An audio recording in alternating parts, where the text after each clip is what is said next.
This is Robert Kraft, and I'm your host on SNN.Network. And joining me right now is Matthew Hornor. He is the president and CEO of Maple Gold Mines Limited. It's a publicly traded company. I've got two symbols for you: MGM on the TSX Venture and MGMLF on the OTCQB. And you can actually see Matthew giving a presentation at the upcoming Precious Metals Summit Beaver Creek, which will be held both in person and virtually this year, September 8th through the 11th, 2021. We're a proud media sponsor of this event.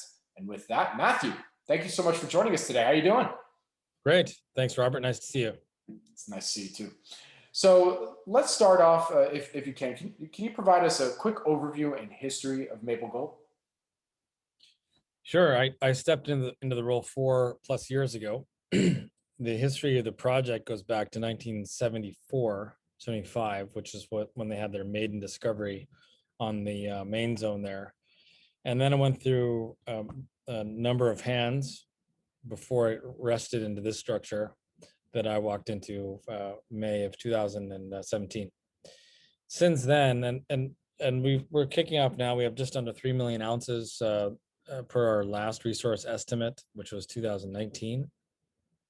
We've not put out an updated resource estimate, which we plan to do the third quarter of this year, lab dependent. And we're sitting with in the Douay project and the Joutel project. We have a 50-50 joint venture with a small gold producer called Agnico Eagle, which is the most important gold producing company in Quebec and one of the best partners you could ask for on the planet. So we have two projects that are part of the 50-50 joint venture with them. We have a very strong balance sheet. We have around $20 million in our treasury, with Agnico spending around the same amount for exploration on both projects. And we have additional 21.2 million dollars in change, I think it is, with warrants we expect to be exercised between now and next June. So it's between a $50-60 million kind of number in our system. And we're sitting on 3 million ounces. We've yet to release some updated information around the Joutel project. We recently acquired, this last month, we announced the acquisition of the Eagle mine. This is the mine that is the namesake project for Agnico Eagle, of course. It was decommissioned in 1993, 1994. Sits next to the Telbel mine, which we have as part of our joint venture with Agnico. And we acquired that for strategic reasons, as the market will learn shortly.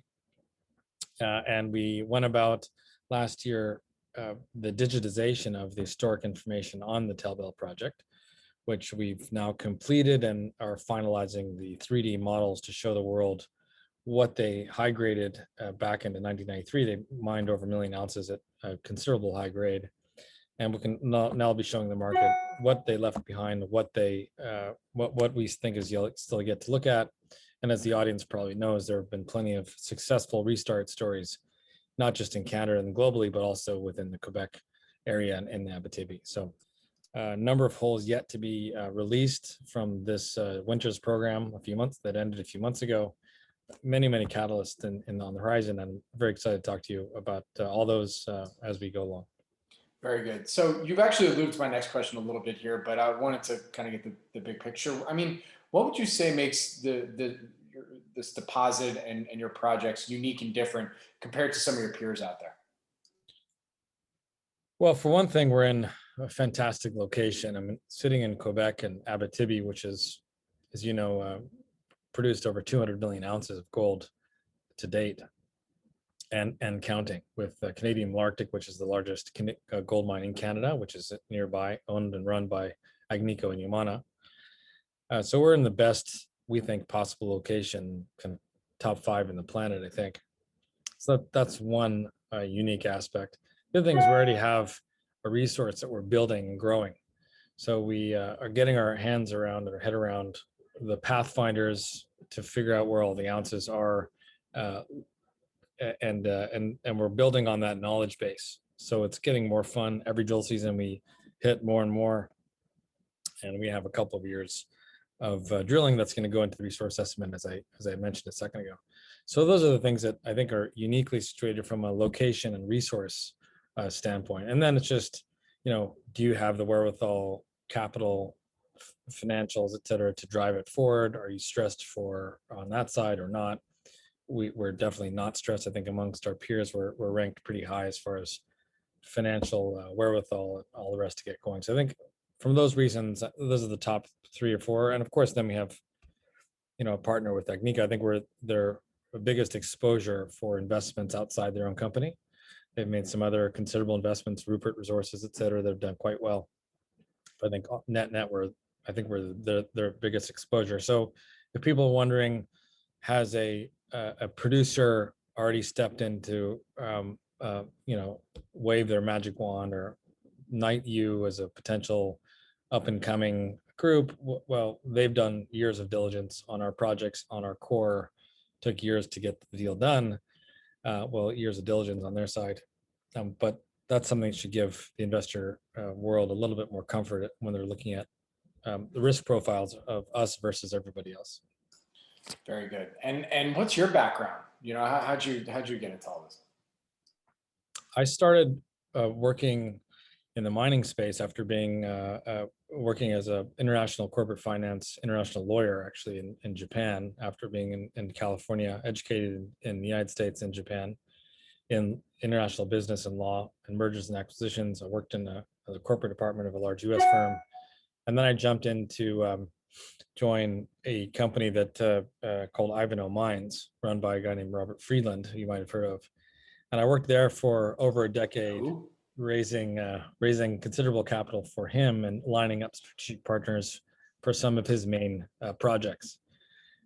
So that's my background. I've been the chair of the Platreef project in South Africa, where I raised $480 million from the Japanese consortium for that project, and understood operationally how to do things from that standpoint.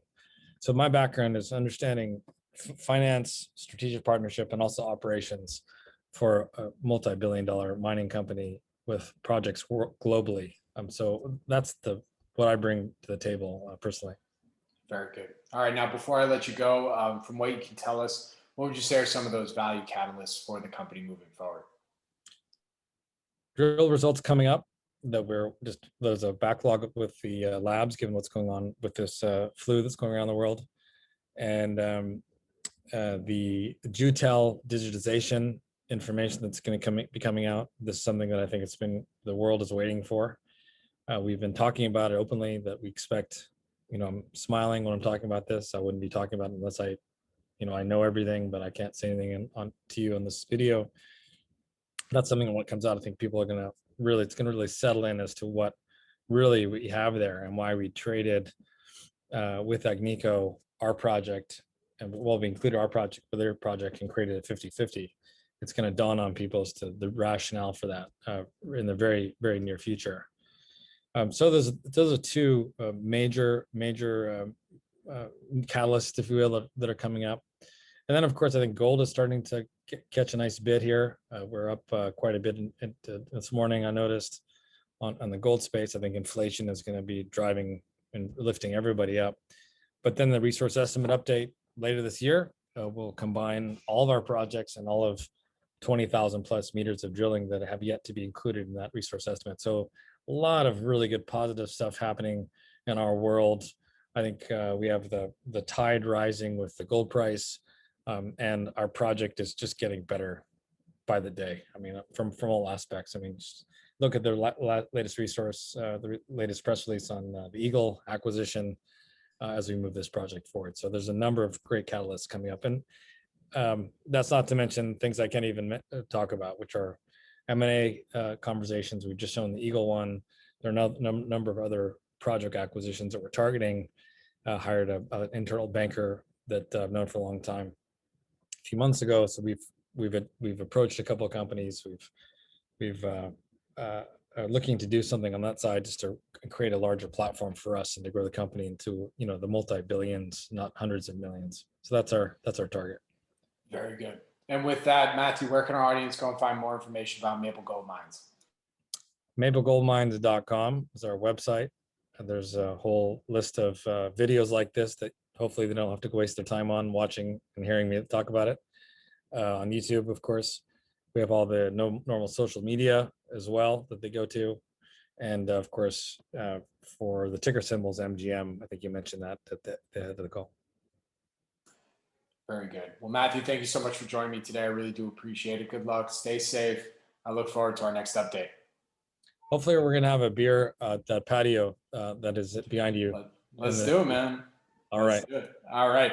Again, my name is Robert Kraft, and I'm your host on SNN Network, and we're a proud media sponsor for the upcoming Precious Metal Summit Beaver Creek, happening hybrid, virtual, and in person, September 8th through 11th, 2021. Matthew will be there, and thank you all for listening.